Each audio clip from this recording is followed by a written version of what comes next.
The episode is called The Calm Before, and everyone's reading that as a promise, the calm before the storm of next week's finale. But watch what actually happens in this hour, because it is not calm, and it is not a pause. The calm before is the sound of a trap being set, quietly, methodically, one safety net at a time. The talismans, written off, the one man warning them, locked in a cell, the escape ladder, sabotaged, the secret weapon, poisoned, and the two most important people in town, lowered into a hole in the ground with a sheet of plastic between them and the things that want them dead. And here's the part that should genuinely disturb you. The thing this whole channel has been circling for weeks. The town didn't set that trap. The residents did, to themselves. While the thing that wanted it set sat back, wore a friendly face and helped. This is the episode where Fromville stops being a prison, the residents are trying to escape, and becomes a project the residents are completing for the enemy. Nothing blows up in the calm before. That's exactly why it's the scariest hour of the season. Let's walk it beat by beat, because every quiet scene is a piece of the storm clicking into place. We open on Tabitha, finally, and I mean finally, moving with urgency. After the man in yellow cornered her at the RV last week, she runs straight to Boyd with two facts. 1. The man in yellow is back in play. 2. He was inside her house. He's the one who took Ethan's drawings off her walls. Even Tabitha, the single most stubbornly skeptical person in this entire show, can't explain that away, and it lands on top of everything else. A reanimated Roger walked through a talisman-protected colony house 2 episodes ago like the talisman was a welcome mat. Sophia's been confirming out loud which protections do and don't work. The conclusion the town finally reaches is the one we reached a while ago. The talismans cannot be trusted to keep everything out anymore. The walls are failing, so Boyd makes the call that drives the entire episode. If the defenses don't hold, you stop defending, you attack. He stops waiting for the perfect plan, accepts that any plan is going to cost lives, and commits to going after the bones. And I want to flag the move the show is making here, because it's the whole game. For 4 seasons, survival in Fromville has meant one thing: hold the line, stay inside, trust the talisman, last till dawn. This is the episode where the town abandons that, where fear of the monsters finally pushes them out from behind their own walls, and down into the ground. Think about that from the town's point of view. Whatever's running this place could never get the residents to walk willingly into the children's grave. So it spent a season making their shelter feel useless until they volunteered to leave it. The failing talismans aren't just a problem. They're the eviction notice. The town isn't breaking in. It's getting them to come out. Now the man in yellow gets to work disrupting the plan, and the most important thing he does all episode is tell the residents, almost helpfully, how to beat him. They just can't hear it yet. Back in his Sophia form, he reveals himself to Clara, cashing in some earlier arrangement we'll come back to, and he drops the single most important line of the night.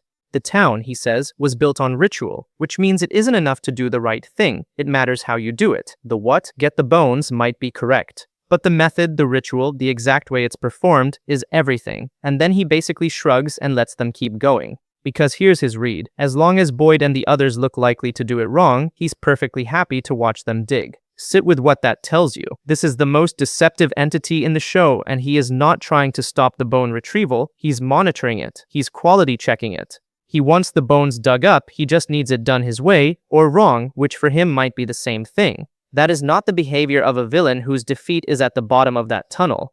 We said it in the Heavy is the Head breakdown. The dig is his win condition, and he's been steering them toward it, not away. The calm before confirms it in dialogue. He's not the obstacle to the plan, he's the project manager. Hold on to it matters how, not what, because the episode pays it off at the very end, and almost nobody will connect the two. Then the cruelest, quietest piece of sabotage in the episode. But first, Clara, because she's the proof of how this entity actually operates. The episode reminds us that the man in yellow made a bargain with Clara when she first arrived in town, and now he's collecting. That's the pattern under everything he does. He doesn't conquer people, he contracts with them. He finds someone at their lowest, newly trapped, terrified, desperate, and offers a deal, and the price always comes due later, on his schedule. It's the same shape as the founders trading their children for immortality, just smaller. Clara is this season's reminder that the town's real predator isn't the thing in the tree line. It's the salesman who got you to sign when you were scared. And right now he has at least 2 signatures inside the walls, Sarah and Clara. Sophia and Clara seal a blood pact, the same move the man in yellow used on Henry, dripping himself into someone through the blood so he can work them from the inside. Clara is now compromised. And Clara takes some of that tainted blood, puts it in a flask, and hands it to Fatima as a sweet little gesture, a family recipe, something to help her heal. It does the opposite. That night, Fatima wakes up in agony, stomach cramping, her hair falling out. The Reed fans are landing on, and I think it's right, is that this is accelerating her transformation into one of the creatures, the figure people are calling the Kimono Woman. And look at the chain here, because it's the man in yellow's whole method laid bare. Henry threw the blood, then Clara threw the blood, now Fatima threw the blood. He doesn't break down doors. He gets invited in, through a drink, through a kindness, through a face you trust, and then he rewrites you from the inside. Fatima was the town's one real advantage, the woman who could see through and even control a creature. This episode quietly turns the town's secret weapon into the enemy's next asset. The maker is being unmade. If you watched our walking corpse beat from Heavy as the Head, this is the next stage. Her body was already reading as biologically dead. Now the change is showing on the outside. While she's at it, Sophia volunteers to help build the rope ladder in the diner, the literal lifeline for getting the team in and out of the tunnel, and she sabotages it. Just like that, the one tool the whole plan depends on for a safe exit is rigged to fail, and nobody knows. But this is also the episode where her cover finally cracks, and it hands us a genuinely big new rule about what the man in yellow actually is. Elgin finds a photograph in the back of the diner, and it shows Sophia in an earlier cycle of the town. He confronts her with it. And cornered, she confesses something the show has never spelled out before. She can only transform into people who died in the town. That is a massive piece of canon, and it reframes the shapeshifter completely. The man in yellow isn't an infinite mimic who can be anyone. He's limited to the dead, specifically the town's dead. Every face he's ever worn was a corpse first, which connects straight to something this channel has argued all along. The dead don't leave Fromville. They stay. They get hoarded.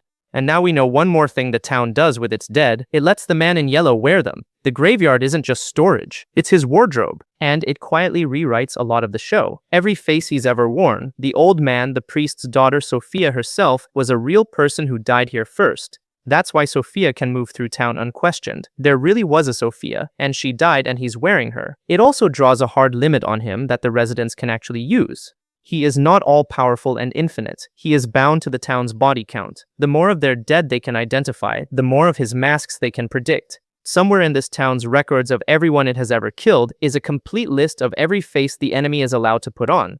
The town has been keeping that list for them the whole time, in the lighthouse, in the photos, in Victor's drawings. The counter to the shapeshifter was always going to be memory. There's that word again, and it costs Elgin. He doesn't put it together fast enough. Clara closes the diner door on him and the show cuts away. We don't see what happens, but you don't close a door on someone in this town and walk away to good news. Elgin, the man who redeemed himself by putting down reanimated Roger, is almost certainly gone, and he died one beat away from being the guy who exposed the spy. That's Fromville's cruelty in miniature. It lets you reach the truth, and then it shuts the door. We can't forget Henry, and the show makes sure we don't. He's still slipping into the visions of the perfect whole. And the figures in that vision, including a version of Victor himself, keep pushing him toward one act. Sever the thing anchoring him to the township so he can wake up into the good world for good. Let's be exact about what's being asked, because it's the same lie escalating. The thing anchoring Henry is a person. It's Victor, the real Victor, 30 feet away. The man in yellow is dressing up a murder as an awakening and trying to put the knife in the hand of the victim's own father.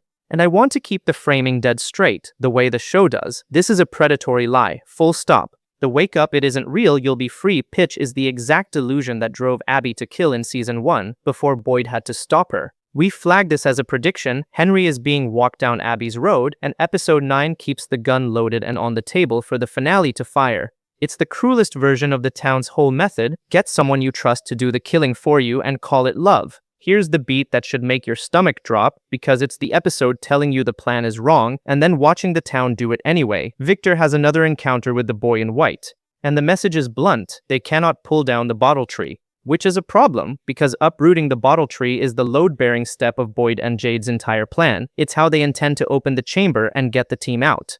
Victor tries to stop it. He begs. He screams for them to listen. And Boyd, to be fair to him, not with Tabitha's reflexive contempt, but with the sheriff's logic, points out the obvious counter. The boy in white could just as easily be trying to sabotage them as save them. They have no way to know. So when Victor won't stand down, Boyd and Kenny arrest him.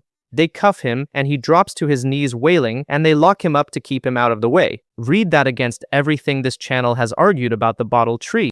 The faraway trees, the bottle tree grew from the children's hope poured into the roots, the symbol, the protection, the one good thing the children ever built. Pulling it out of the ground isn't opening a door, it's tearing out the children's hope by the roots, and the finale is literally titled If a Tree Falls in the Forest. The show is screaming the warning through Victor, through the boy in white, through its own episode title, and the town's answer is to handcuff the messenger. Whether the boy in white is help or trap, the town just removed the only person who might have stopped them from doing the irreversible thing. That's not calm. That's a tragedy setting its own table. And then the show does something it's been refusing to do for a season. It lets Tabitha be right, fast, and decisive. The trouble is what being decisive leads her to. Post-RV, she's all in. She sits Ethan and Julie down and tells them the truth about the man in yellow, including her read that he killed Jim as punishment, specifically because she and Jade were getting close to discovering their own importance. Julie, in turn, finally tells her mother about her story walking, and for once Tabitha doesn't argue, she just accepts it. And it's Ethan, the kid, who gives her the thesis of the whole show: stop being afraid. Fromville keeps everyone afraid on purpose because frightened people don't trust the very things that could save them. It works. Tabitha lets go of the fear, and the instant she does, she sees the ghost children pointing at her. And that vision crystallizes into a decision. She goes to Boyd and tells him that she and Jade have to be the only two who descend into the tunnel. Why? The talismans depict two figures. She's now certain those two figures are her and Jade. Now, this is where the episode quietly closes its fist. And it ties back to that how not what line. The man in yellow told us the method is everything. And here's Tabitha arriving at a very specific method. Two people, the right two, down in the chamber. On one read, that's the breakthrough, the ritual element, the correct way to do it, the children themselves pointing her to it. On another read, and notice it's the read the show plants by cutting to Sophia getting visibly rattled when she hears it. Tabitha may have just figured out the exact how the man in yellow needed performed, and mistaken his ritual for her rescue. Remember who these two are. Tabitha is Miranda, Jade is Christopher. The reincarnated parents who refused brought back lifetime after lifetime to attempt this. The two figures on the talisman aren't random. They're the casting call this town has been running for generations, and it just got its leads to volunteer for the dig. The fact that the news throws Sophia is the tell I'd watch most closely. If the two-person descent were bad for the man in yellow, he'd be happy she figured it out. He's not. He's thrown. Which means either Tabitha just found the one method that actually beats him, or she found the one method that completes him, and his reaction is him recalculating, not losing. And then they go. Tabitha and Jade lower into the tunnels with almost nothing between them and the creatures, a sheet of plastic and a single talisman. Up top, Boyd and the rest get into position to rip out the bottle tree. The plan is in motion, and down in the dark, under a giant stone, in a shallow grave, they find them, the children's bones. The objective the entire season has been building toward, finally in reach. And the show just lets the dread stack, because look at the board it leaves us on. The creatures are already at the tarp. The rope ladder, their only way out, is sabotaged. Pulling up the bottle tree might be the worst mistake anyone in this town has ever made. Henry might be about to kill Victor. Elgin might already be dead behind that diner door. Fatima might be turning into a monster in her bed.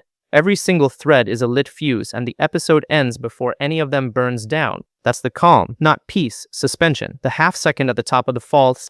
Everything the town needed is finally in position. Every protection is finally stripped away, and the people doing it think they're winning. The finale is called If a Tree Falls in the Forest, and after this episode, that title reads less like a riddle and more like a verdict. Here's where I think it's heading. 1. Pulling the bottle tree is the catastrophe, and it's the man in yellow's actual goal. Victor and the boy in white warned against it. The finale is named after it. If the tree is the children's hope made solid, uprooting it doesn't free anyone. It tears out the town's one real protection at the exact moment everyone's most exposed. Expect the tree to come down and for that to be the disaster, not the escape. 2. How not what gets paid off. Painfully. The MIY told us the ritual method matters. I think the residents get the what right, they reach the bones, and the how catastrophically wrong, and the finale reveals that the two-person descent Tabitha was so sure of was the ritual he needed, not the one that saves them. Watch for her certainty to curdle. 3. Henry and Victor collide. The knife's been placed in Henry's hand all episode. With Victor locked in a cell isolated exactly the way the town likes its victims, he's never been more reachable. I think Henry reaches him, and I think the thing that stops it, if anything does, is the love underneath the lie, not force. 4. Somebody on the dig doesn't come back up.